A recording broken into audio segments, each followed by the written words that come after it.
बिस्मिल्लाहिर्रहमानिर्रहीम। शुरू उस पाक परवरदिगार के नाम से जिसके कब्ज़ाए कुदरत में हम सब की जान है। उम्मीद करता हूँ आप तमाम तर लोग खैर आफियत से होंगे। रावलाकोट आज़ाद कश्मीर से और ख़ुसूसन पूरे आज़ाद कश्मीर से इस वक्त जो ख़बरें सामने आ रही हैं वो कोई इतनी ज़्यादा अच्छी नहीं है, क्योंकि कल दोपहर से 2 बजे से जब से हम इन तमाम तर चीज़ों को रिपोर्ट कर रहे हैं, वहाँ पर जो हालात हैं वो काफ़ी ज़्यादा कुशीदा हैं। सबसे पहले रावलाकोट से जब लॉन्ग मार्च का आगाज़ किया गया तो उस वक्त से लेकर अब तक जो मुसद्दक़ा और गैर मुसद्दक़ा इत्तलात हमारे सामने आ रही हैं, उनके मुताबिक जो तकरीबन इस वक्त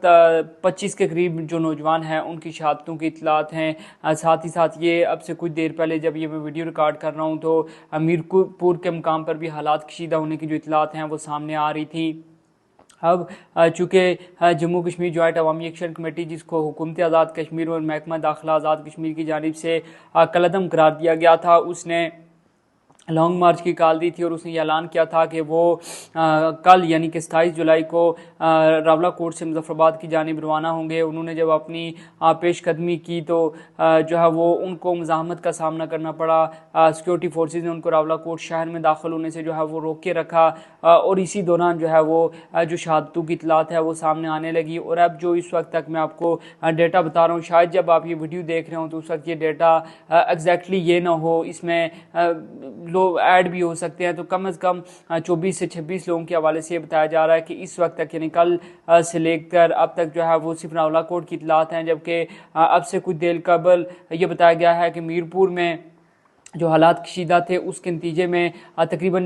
3 से 4 लोगों की शहादत की इत्तलात जो है वो मौसूल हो रही हैं। तो अब जो ओवरऑल ये जो सिचुएशन है इसके अंदर चूँकि हमारे आज़ाद कश्मीर के जो तमाम तर सियासतदान हैं, आज़ाद कश्मीर के जो तमाम तर सियासी जमातें हैं, वो तो इस वक्त इलेक्शन की तैयारी में इलेक्शन जीतने की खुशियाँ मना रही हैं, या फिर बाकी जो 2 मराहिल हैं आज़ाद कश्मीर के अंदर इलेक्शन के, उनकी तैयारियों में मसरूफ़ हैं। बिलावल भुट्टो ज़रदारी साहब का आज भी एक शेड्यूल जारी किया गया है, जिसके मुताबिक वो मुजफ्फराबाद में मुख्तलिफ जगहों पर जो है वो कार्नर मीटिंग करेंगे, कारकुनान से मुलाकात करेंगे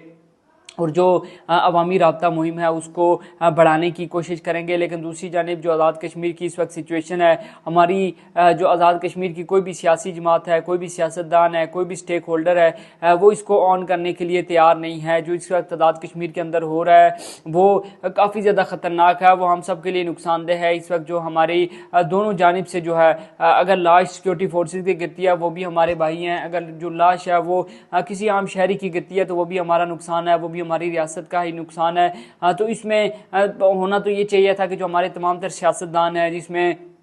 राजा फारूक हैदर खान साहब हैं जो कि 2 बार आज़ाद कश्मीर के वज़ीर आज़म रह चुके हैं, साथ ही साथ नून लीग आज़ाद कश्मीर के जो सदर हैं शाह गुलाम कादिर साहब, उनको चाहिए था कि वो अपनी ज़िम्मेदारी का मुज़ाहरा कर लेते। और अगर नून लीग में कोई इस तरह का सुलझा हुआ बंदा मौजूद नहीं था या कोई इस तरह की शख्सियत मौजूद नहीं थी तो पीपल्स पार्टी को चाहिए था, पीपल्स पार्टी आज़ाद कश्मीर के सदर चौधरी यासीन जो है उनको चाहिए था कि वो अपनी ज़िम्मेदारी का मुज़ाहरा करते, और मुज़ाहरा करते हुए चूँकि वो गुज़िश्ता रोज़ कहा यह जा रहा है कि वो इलेक्शन भी जीत चुके हैं, तो चलो इलेक्शन जीतने की खुशी में ही वो कोशिश करते हैं कि तमाम तर तसादम रुकवाने के लिए जो अपने इकदाम वो जिस हद तक कर सकते थे वो करते। लेकिन उनकी जानिब से भी किसी किस्म की जो है वो अभी तक कोई ना तो उनकी जानिब से कोई वो कहते हैं ना हमारी ज़बान में कि कोशिश नहीं की गई, या उनकी जानिब से हाल जुल किसी किस्म की जो है वो नहीं की गई, ना ही किसी और पार्टी की जानिब से। वहाँ पर इस्तेकाम पाकिस्तान पार्टी भी है,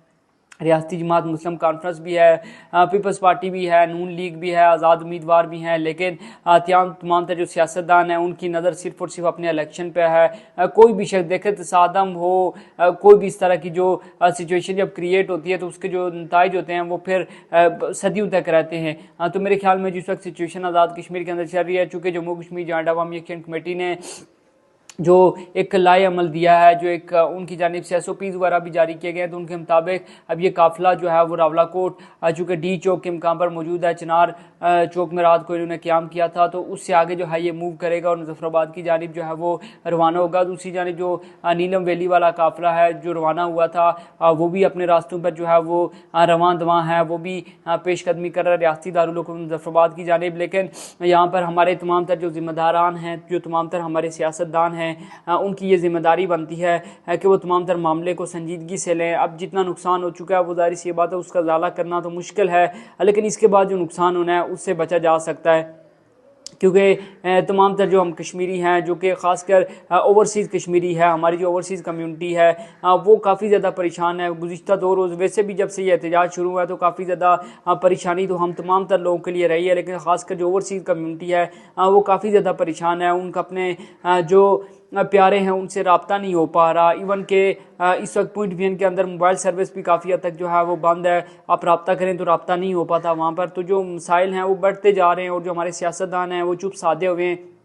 उनको चाहिए कि अपनी ज़िम्मेदारी का एहसास करें और आगे बढ़कर एक कदम पीछे अगर वो हट सकते हैं, एक कदम अगर वो जो हमारी इस वक्त आज़ाद कश्मीर की हुकूमत है पीछे हट सकती है और इससे नुकसान से वो बच सकते हैं, तो मेरे ख्याल में ये जीत उनकी होगी जो हमारी आज़ाद कश्मीर की हुकूमत है। शायद इस तमाम तर मामले के अंदर जो किरदार फैसल मुमताज़ राठौर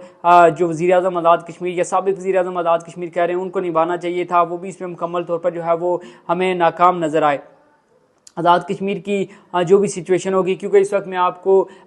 कोई भी ऐसी स्टोरी, कोई भी ऐसी खबर या कोई भी ऐसी चीज़ नहीं बताना चाह रहा या नहीं बता सकता कि जिससे जो है वो पैनिक क्रिएट हो, कोई ऐसी सिचुएशन क्रिएट हो, क्योंकि अभी जो हालात हैं वो काफ़ी ज़्यादा कशीदा हैं। जो चीज़ें हैं वो आहिस्ता आहिस्ता सामने आ रही हैं। तो जब एक मैं कहता हूँ कि तसल्ली बख्श चीज़ जब हमारे सामने आ जाएगी तो उसके बाद मैं इंशाल्लाह आपके साथ वो तमाम तर मालूमात, वो तमाम तर चीज़ें और जो हालात हैं उनसे आपको आगाह करूँगा। आज जाने से पहले आपसे एक छोटी सी रिक्वेस्ट करूँगा कि जो आज़ाद कश्मीर की ओवरऑल सिचुएशन है इस पर